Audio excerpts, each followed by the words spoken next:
Nous les Normands, le magazine qui met en lumière les fiertés de notre région. Soyez les bienvenus si vous nous rejoignez pour ce nouveau numéro avec, comme chaque semaine, un ou plusieurs témoins pour nous accompagner dans cette émission. Et on reçoit aujourd'hui Charles-Hervé Gruyer. Bonjour. Bonjour. Avec Lila, bonjour. Merci d'être avec nous. Vous êtes propriétaire de la ferme du Bec et Loin, coordinatrice pour vous Lila de cette ferme. Vous allez nous présenter ce lieu atypique, j'ai envie de dire, dans quelques instants. À mes côtés pour m'accompagner pendant cette émission nos deux chroniqueurs, Dominique Rovskov. Bonjour Dominique. Bonjour Bastien. De quoi allez-vous nous parler dans cette émission? Je vais vous emmener du côté d'une île que Charles doit connaître, l'île de Tatillou, l'île de Cotentin. C'est très loin. Ça promet du voyage. On va en parler dans un instant. Et puis Gauthier le nôtre. Bonjour Gauthier. Bonjour Bastien. De quelle personnalité allez-vous nous parler? Eh bien, nous allons parler aujourd'hui de Guy Delabrosse, botaniste, médecin du roi de Louis XIII, qui a tout simplement fondé le Jardin des Plantes de Paris. Ça vous va comme programme? Merveilleux. Allez, on y va. Nous les Normands, c'est parti.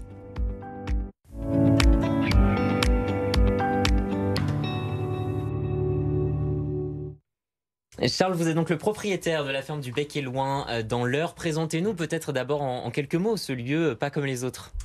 La ferme du Bec et Loin, c'est une petite ferme d'une vingtaine d'hectares qui a été fondée en 2003 et qui explore des solutions pour nourrir l'humanité dans le monde de demain. Un monde qui sera probablement très différent de celui qu'on connaît aujourd'hui. Et donc, le monde change vite et il convient que notre agriculture évolue également. Et nous, à notre petit niveau, on cherche des solutions qui prennent la nature pour modèle, des solutions bio-inspirées. Parce que la nature est absolument géniale et elle peut être une puissante source d'inspiration pour développer des pratiques qui soient durables, qui produisent des aliments de qualité, en abondance, et qui, dans le même temps, régénèrent la nature. Vous vous adaptez en permanence à cette nature, effectivement, qui évolue. Vous êtes d'ailleurs le pionnier en France de la permaculture. Expliquez-nous d'abord ce que c'est que la permaculture. La permaculture, c'est une approche qui a été développée à la fin des années 70 en Australie. Et alors, étymologiquement, la permaculture vient de culture permanente, permanent culture en anglais. Donc, c'est une tentative de répondre à cette question quand même essentielle. Comment habiter durablement la seule planète dont on dispose, la seule planète vivante, la Terre? Vous avez 4 heures. C'est une vaste question. Lila, c'est quoi votre activité au quotidien? Alors la ferme est un vrai écosystème assez complexe. C'est déjà une ferme en elle-même où on cultive en traction animale ou à la main des fruits, légumes, plantes médicinales. On cueille aussi des plantes sauvages comestibles, etc. Mais c'est aussi un lieu de formation. Donc on forme des gens et là on lance des nouvelles formations autour du mode de vie paysan. Donc ça peut inclure aussi le pain, la sculpture du bois, etc. On est aussi une ferme expérimentale qui conduit des programmes de recherche depuis bien des années sur des thématiques aussi différentes que les céréales cultivées à la main ou les forêts jardins. Et on est une ferme qui se visite parce qu'on aime partager notre lieu de vie. On essaie que ce soit un lieu le plus beau possible et on est ravis d'accueillir tout un chacun chez nous. On va en reparler dans un instant de ces visites qui sont importantes pour vous. Charles, on vous a demandé, comme à chaque invité, de remplir un questionnaire avant de venir. Vous avez eu 1000 vies et votre réponse, ça m'a fait rire. Vous avez écrit 21 ans cancre, 22 ans marin, 22 ans paysan et 4 ans thérapeute psychocorporel. Effectivement, oui, je sais. Quand on est cancre, soit on échoue dans la vie, soit il faut un peu se bouger 3 fois plus, je dirais, pour réussir. Et comme je suis très curieux, quand j'ai quitté les bancs de l'école, j'ai passé ma vie à essayer d'apprendre. Et ça m'a mené dans ces voyages et puis après dans l'exploration de ces pratiques d'agriculture naturelle. Vous avez aussi été, il faut le dire, navigateur, aventurier aussi un petit peu. Vous avez vraiment eu 1000 vies, c'est le cas de le dire. Je ne sais pas si j'en ai eu 1000, mais en tout cas, j'ai été passionné par la découverte du monde. Et la question qui m'habite depuis que je suis gamin, je dirais, c'est comment habiter durablement la Terre. Et du coup, j'ai passé pas mal d'années à l'école des peuples premiers et des peuples racines, parce que ces peuples ont une expertise incroyable pour habiter leur environnement sans le dégrader. Et je pense que nous, occidentaux, on a beaucoup à apprendre d'eux. Et en fait, déjà du temps où j'avais ces bateaux-écoles, on partageait la vie de ces peuples, on travaillait avec des scientifiques aussi, donc on n'était pas coupé du tout de notre Occident. Et autour de cette question essentielle, comment habiter la nature, on avait l'expertise des peuples premiers et l'expertise de grands pionniers de la science, comme Théodore Monod, Hubert Reeves, René Dumont ou d'autres. Et en fait, ça a vraiment préparé l'aventure de la ferme. Parce que quelque part, la ferme, il y a un petit peu le même principe. On s'interroge, on doute, on cherche, on explore, on aime partager, on intègre vraiment les avancées scientifiques et on cherche à diffuser les solutions quand on en trouve une. S'il y avait un souvenir de votre vie d'avant, vous garderiez lequel? Oh, certainement, ça se passerait en Amazonie, chez les Amérindiens, parce qu'un bout de mon cœur est resté là-bas. Je dirais cette douceur de vivre, avec des cultures qui ont très peu d'objets matériels. Tous ces objets sont tirés de leur environnement immédiat, donc ils ont tous les savoir-faire pour survenir élégamment à leurs besoins. Ils travaillent en moyenne 5 heures par jour, mais ils n'ont même pas la notion de travail, donc c'est pas du travail pour eux. Et en fait, ils sont riches. Ils sont riches d'une qualité de vie, riches de liens sociaux. Et ça contraste fortement avec notre Occident où on n'a jamais été aussi riche, on n'a jamais été dans une telle opulence. Et pourtant, il y a beaucoup de laissés pour compte et un sentiment de pénurie et d'insécurité qui monte. Donc, quel contraste en fait. Inspirant comme discours. Oh oui, tout à fait. Question, Hervé, pourquoi la Normandie du coup? Mais ma famille est normande depuis longtemps. Moi, mon refuge, c'était chez mon grand-père à Grand-Camp, à côté de Bernay. Ah oui. Et c'est là où je revivais, en fait, dans les bois, dans la nature. Et du coup, quand j'ai vendu mon bateau, je suis revenu dans cette belle vallée du Bec-et-Loing, qui est absolument somptueuse, avec cette abbaye qui a été créée en 1034. Et je trouve qu'il y a une paix et une sérénité dans cette vallée. Il y a eu ce bateau, le Fleur de l'Empole. Oui. Pour les initiés, ça parle quand même. C'est un bateau qui a une histoire qui... Oui, c'est un bateau... fédérateur. C'était un des derniers témoins de la marine en bois, en fait, et de la marine à voile, des bateaux de travail à voile. Et du coup, ce qui était merveilleux, c'est que quand je l'ai racheté et restauré, il avait eu que 2 propriétaires auparavant, qui étaient tous les 2 encore vivants. Donc on a pu hériter d'un magnifique bateau et d'une mémoire vivante. Et c'était un bateau low-tech. Et j'avoue qu'à l'époque, j'en étais même pas très conscient. Mais maintenant, je m'intéresse énormément au low-tech, c'est-à-dire à tous les objets et outils à faible niveau de technologie qu'on peut fabriquer soi-même, réparer, qui sont durables, souvent faits avec des matériaux naturels et locaux, à l'inverse de ce que produit souvent notre industrie contemporaine, où c'est des choses... qui durent souvent assez peu, qu'on ne peut pas réparer, et qui sont polluants et qui ne sont pas accessibles à toute l'humanité. Et à la ferme, on explore beaucoup les low-tech, mais sans se couper pour autant des technologies modernes. Donc il y a un lien entre la terre et la mer. Ah, totalement, oui. Totalement, c'est une évidence. Absolument, ouais. Absolument. Lila, l'idée c'est de reprendre tout ça, de faire la transmission aussi avec vous? Oui, là, ce qui est très beau à la ferme, c'est qu'elle a atteint un certain niveau de maturité, que ce soit au niveau des jardins, des arbres, des bâtiments. Et on est en train d'écrire une nouvelle histoire avec une équipe de femmes qu'on a reconstituée cette année et qui est très touchante parce qu'il y a aussi derrière toute cette aventure une quête de beauté, d'harmonie et de faire communauté aussi, hein, comment habiter ensemble la terre. Et on est en plein là-dedans et c'est très amusant. Vous parliez d'évolution tout à l'heure. Vous nous aviez dit que le changement climatique, vous perceviez ses effets sur votre ferme notamment. Ça vous inquiète? Ça m'inquiète, mais énormément. J'ai la chance, j'ai 4 filles, donc ça c'est le plus beau cadeau que la vie m'ait fait. Rose, la sœur cadette de Lila, est revenue aussi travailler avec nous à la ferme. Elle est responsable des programmes de recherche. Et je me pose vraiment la question, dans quel monde vivront nos enfants? Et ça me motive chaque matin pour me lever. Et j'ai pas du tout l'intention de prendre ma retraite. Tant que j'ai la santé, je voudrais contribuer à cette quête de solutions pour... que nos enfants et les enfants du monde vivent dans un monde aussi beau que celui que j'ai pu connaître pendant mes années de voyage. L'objectif, justement, c'est quoi? C'est de faire évoluer les mentalités à travers ce qu'on peut découvrir chez vous dans votre ferme?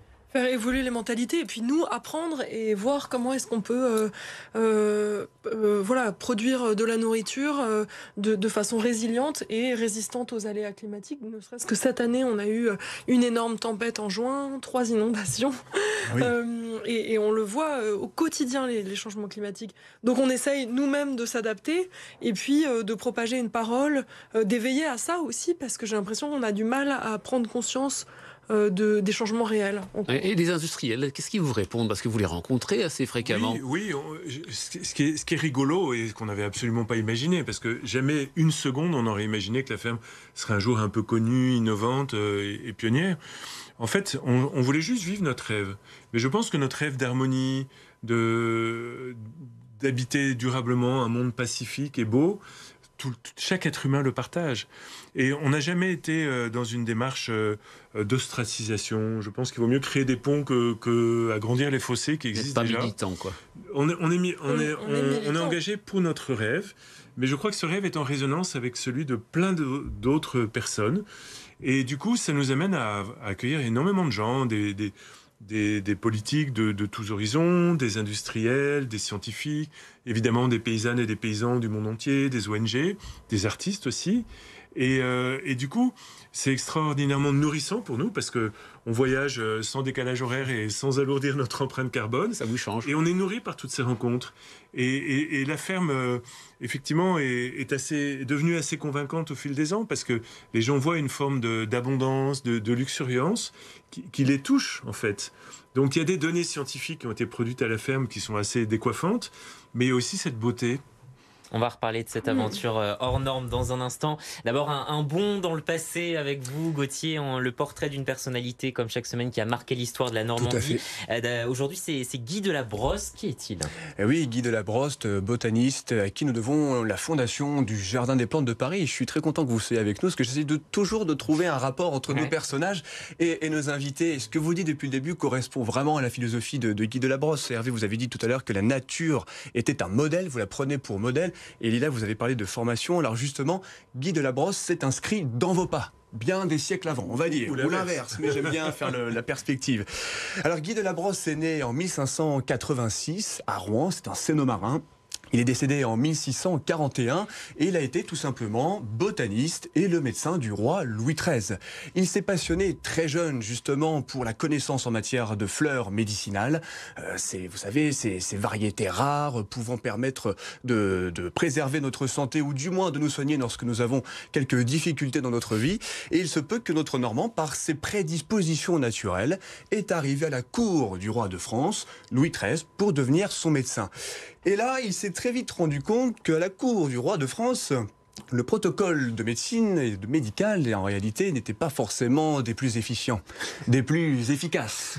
Le protocole ne respectait pas forcément les normes d'hygiène, les plantes utilisées étaient peut-être mal dosées, bref, il fallait tout revoir et notre Normand a mis au cœur de son protocole les fleurs médicinales.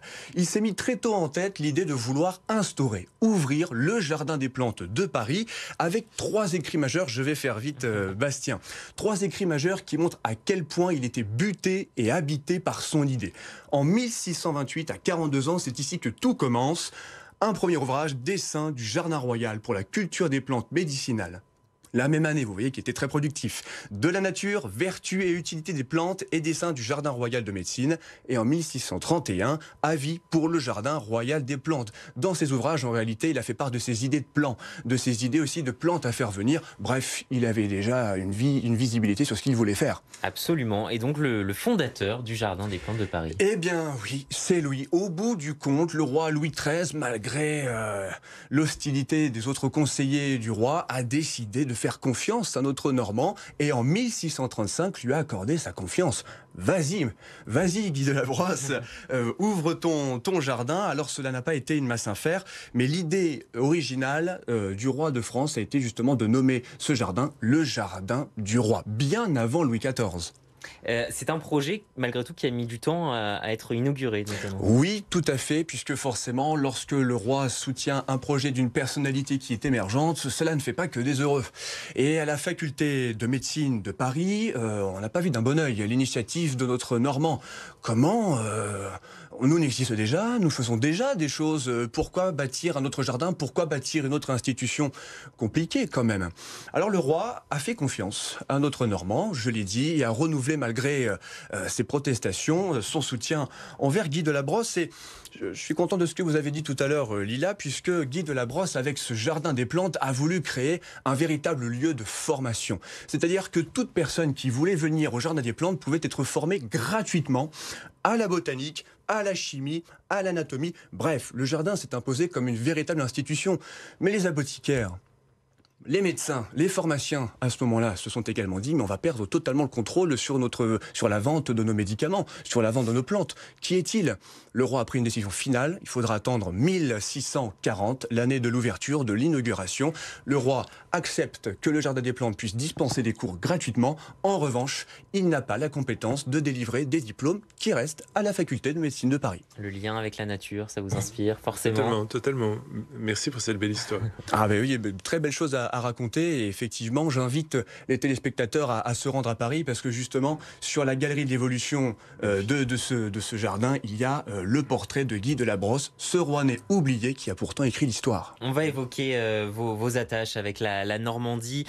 Parmi vos souvenirs marquants que vous nous avez confiés, il y a ce fait d'aller chercher le lait à la ferme avec votre grand-mère. Oui, c'est vrai que déjà la ferme. Quand on était gamin, on était amis avec une famille d'agriculteurs voisins, les Bleutières, et je le suis toujours d'ailleurs, bien longtemps après. Et on allait à pied comme ça, et à l'époque, les talus étaient couverts de fleurs sauvages, de bleuets, de coquelicots, on faisait des bouquets. Ça revient maintenant un petit peu. Hein. Et on rentrait dans l'étable, et tout ce cocktail d'odeurs, de sons, et ce bon lait fumant qu'on ramenait, c'est vrai qu'à l'époque, il y avait un lien beaucoup plus fort entre les habitants des villes et les habitants des campagnes. Et je pense que les paysans, parmi leurs multiples fonctions et vocations et services qu'ils rendent à la société, il y a aussi celui-là, d'être une sorte d'interface entre des Français qui sont de plus en plus coupés des cycles, des saisons et de la nature, et les réalités de la campagne. Parmi les villes qui inspirent votre famille, vous avez parlé d'Honfleur. C'est une ville que vous appréciez tous les deux? Vas-y. Oui, on aime beaucoup Honfleur. En fait, on aime beaucoup plein d'endroits en Normandie. Moi, je suis très inspirée par la Manche aussi. Ah. Et je vais très souvent près de Granville. Mais Honfleur, en fait, ça nous fait du bien aussi un peu de mer. Hein. Nous, on est dans notre petite ferme, on voyage très peu. Et être à 40 minutes de Honfleur, pouvoir passer une belle journée au bord de la mer, c'est merveilleux. Voilà, la ville est magnifique. Elle est chargée d'histoire aussi. Elle est liée aux grandes découvertes également.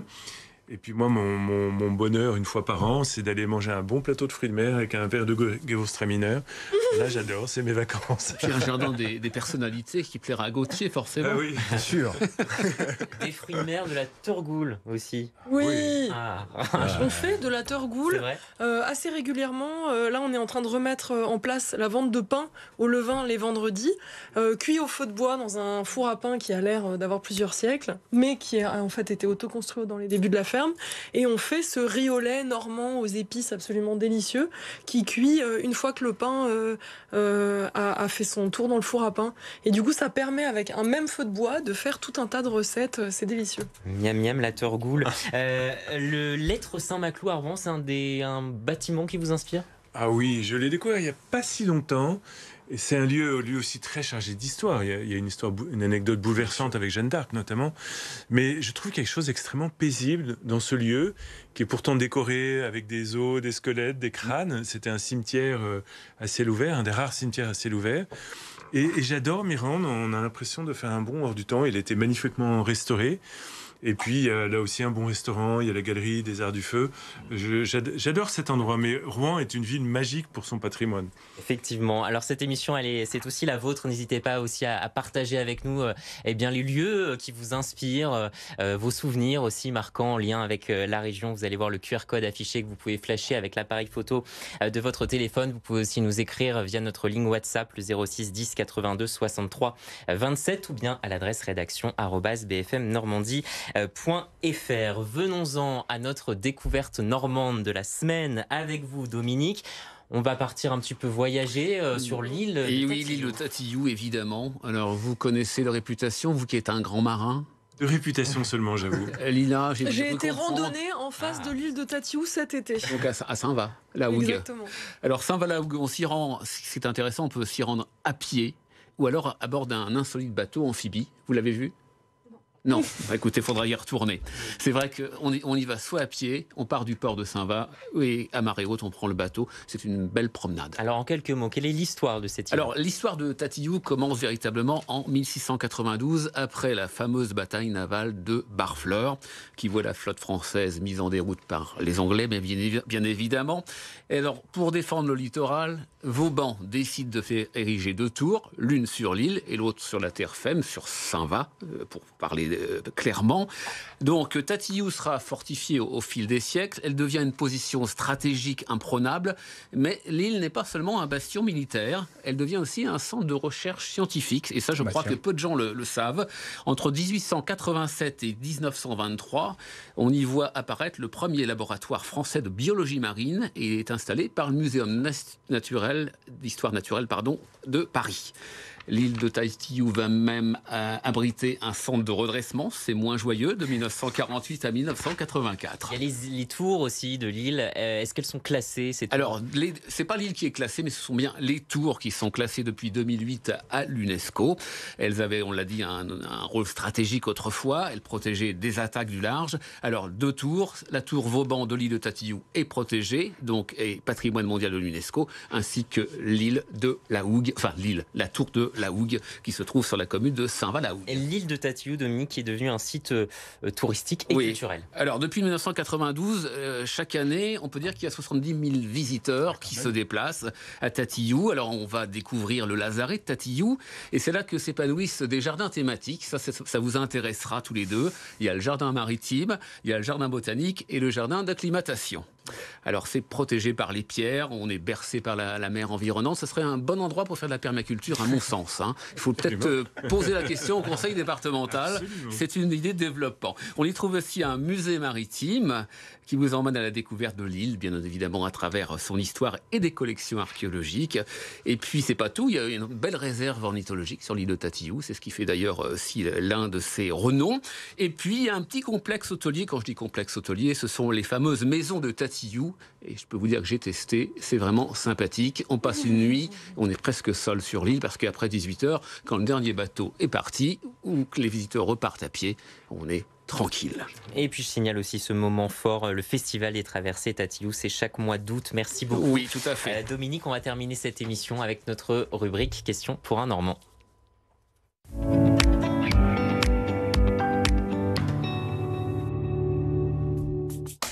Une question pour 2 Normands aujourd'hui avec nos invités. On va faire une question chacun. D'abord, Charles, le beurre d'Isigny ou la crème de Normandie, qu'est-ce que vous choisissez?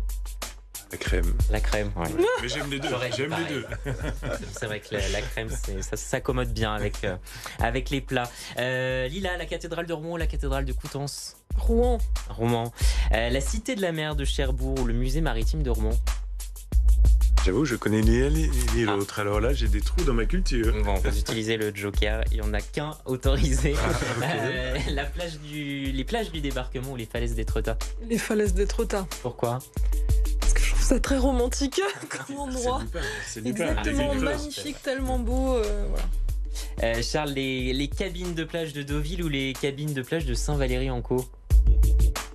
Deauville, parce que j'ai des souvenirs avec ma grand-mère. Souvenir d'enfance. Le parc naturel régional Normandie-Maine ou le parc naturel régional des Marais du Cotentin? Marais du Cotentin. Le carnaval de Granville ou la foire Saint-Romain à Rouen? De Granville, une institution. Moi, j'adore Granville. Même si la foire est aussi une institution. Classique UNESCO. Oui, c'est vrai. Un inventaire. Tu m'as sauvé, merci. Allez, une dernière question, mais vous nous avez déjà plus ou moins donné la réponse. Vous êtes plutôt normand maritime ou normand terrien? Moi, mon rêve, c'était d'avoir une ferme au bord de la mer. Donc, je suis dans les terres, mais j'aime les deux. Qu'est-ce qu'on peut vous souhaiter pour la suite? Un monde pacifique pour tout le monde. De la paix et de l'amour. De la paix et de l'amour et plein de beaux projets en tout cas à la ferme du Bec et Loin dans l'Eure. Merci beaucoup à tous les deux d'être venus. Merci pour votre discours inspirant. Merci infiniment. Si je peux rajouter que la ferme est ouverte tous les vendredis en hiver de 16h à 19h pour la vente de légumes et la visite. Voilà, le message est passé Vous êtes à nos bienvenus. téléspectateurs, c'est très gentil. Avec Merci plaisir. beaucoup Gauthier et Merci, Dominique de m'avoir accompagné encore pour cette émission et merci à vous de nous avoir suivis, émission que vous pouvez retrouver évidemment en replay sur l'application BFM Normandie et on se retrouve très vite pour un nouveau numéro, restez avec nous.